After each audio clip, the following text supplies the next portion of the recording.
দুর্নীতি এটা সম্ভবত বাংলাদেশের মতন দেশেই সম্ভব, যেই দেশটি 2005 সাল থেকে শুরু করে 2010 পর্যন্ত টানা 5 বছর দুর্নীতিতে চ্যাম্পিয়ন হয়েছিল। বাংলাদেশের দুর্নীতিতে টপ মোস্ট পেশা দুটো কোনটা?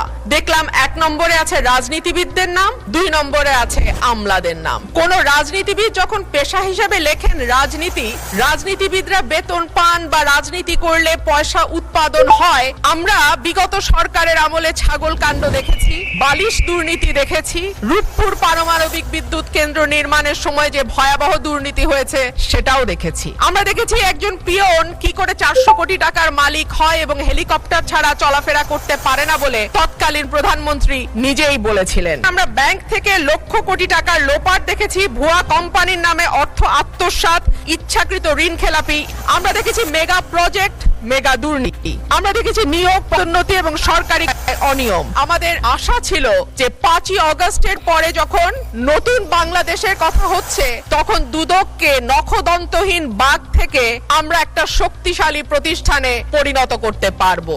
অন্তর্বর্তীকালীন সরকার প্রস্তাব দিয়েছিল, অধ্যাদেশ তৈরি করেছিল, দুর্নীতি দমন কমিশন সংশোধন অধ্যাদেশ 2025। এই সরকার ক্ষমতায় আসার পর 100-র উপর অধ্যাদেশ আইনে পরিণত হয়েছে, কিন্তু দুর্নীতি দমন কমিশন সংশোধন অধ্যাদেশ আইন করা হয় নাই।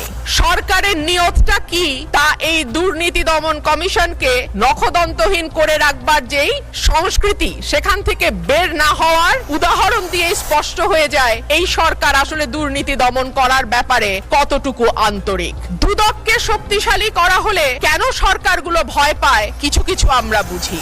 সরকারে সরাসরি যুক্ত, আমাকে 1 মিনিট বাড়িয়ে দেবেন মাননীয় স্পিকার।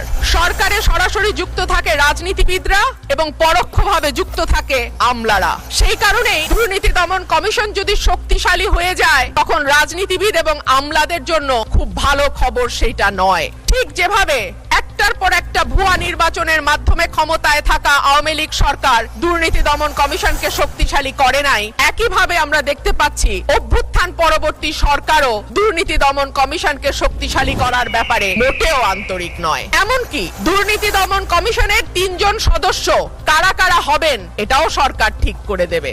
যদিও অধ্যাদেশের মাধ্যমে যেই আইনটি করা হয়েছিল সেখানে বলা ছিল যে প্রেসিডেন্ট দুর্নীতি দমন কমিশনের চেয়ারম্যান নির্বাচন করবেন, বাকি সদস্যদের নির্বাচন করবে স্পিকার। সেটাও সরকারি দলের হাতেই থাকতো, কিন্তু সেইটুকু করবার মতন সাহসও সরকার